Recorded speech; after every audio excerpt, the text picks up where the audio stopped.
After the Industrial Revolution, Europe was mostly capitalism, strengthened by the ideas of laissez-faire economics. But negative outcomes of the revolution caused alternative economic theories such as positivism and utopian socialism. Laissez-faire strengthened the ideas of capitalism and made the economy stronger in Europe. Laissez-faire is the idea that the government shouldn't interfere with the economic business, except protecting the private property. It favors a free market which is unregulated by the government. This term comes from a French phrase which means to let the people do as they please. Laissez-faire thinkers believe that if the government allowed free trade, the economy and the people would prosper.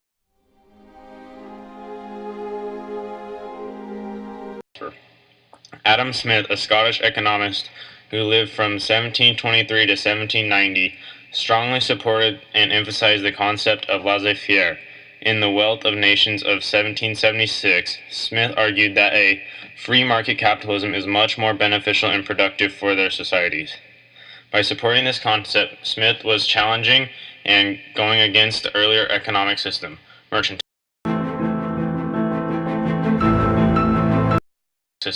Mercantilism was an economic system used to strengthen and balance of trade, the development of agriculture and manufactures, and establish foreign trades. It argued that the government should be able to regulate trade so they are able to accumulate more precious metals. Smith's arguments convinced the Britain government to take apart many of the regulations and laws after 1815. Laissez-faire influenced the lives of everyday business people and investors.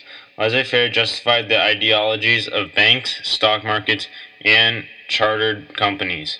It allowed investors to gain profits with a reasonable risk with less government control and interference.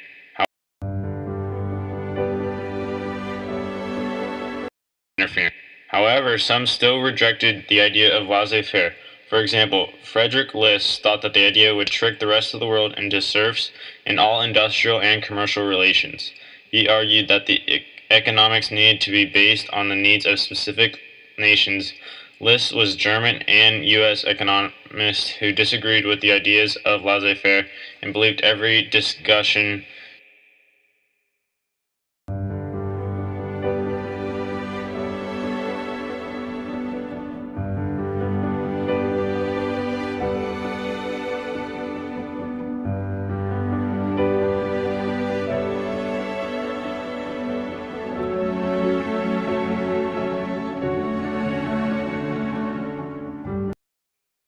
Business began to evolve with the improvement of capitalism. Europe was mostly capitalism, which was an economic system where money was invested in business ventures with the goal of making profits. During this time, companies began to grow, so the gap between the workers and the supervisors grew larger. These large firms began to employ more workers and create labor with the wage-based system. The demand for labor was so high that factories started using young boys for the job. Children as young as 6 years old started working for long hours with little or no pay. The conditions in the factories were extremely dangerous. Accidents were no surprise.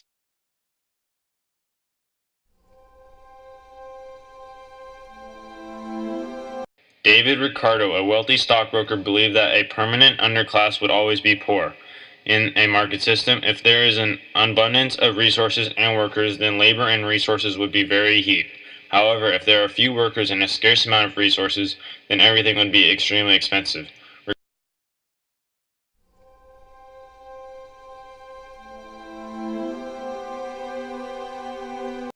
Ricardo believed that wages would be forced down as the population began to increase and grow rapidly.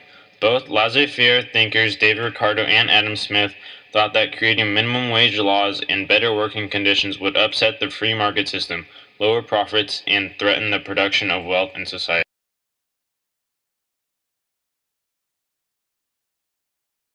Positivism is the idea or view of different scientific methods and philosophical theories that solve technical and social problems.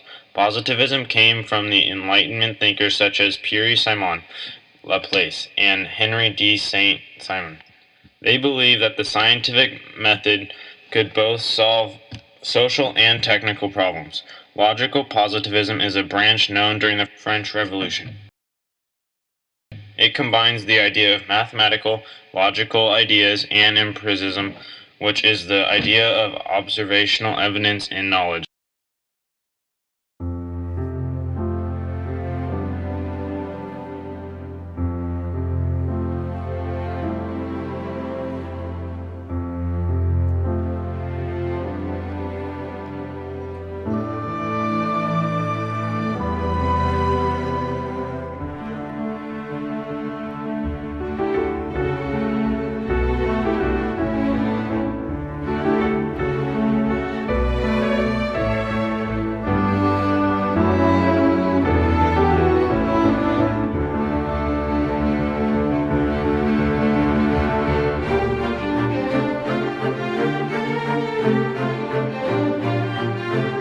Utopian socialism is similar to the philosophical theories of positivism.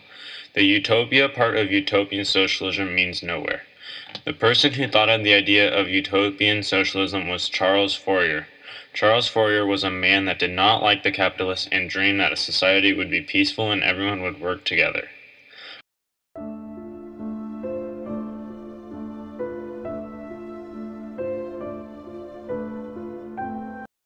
Robert Owen, who was an Englishman and cotton manufacturer, also believed that prosperity can come from the industry.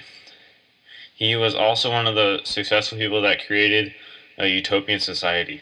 A utopian society was when everyone was friendly and worked together. Robert Owen has made many organizations, but soon they all got rejected. One of the organizations he made was called Chartism, which was an organization that demanded for most equality. Some things they demanded was universal male suffrage, salaries for parliament members, and also electoral districts that were equal. Even though the parliament rejected it in 1848, it started the legacy of labor to be organized.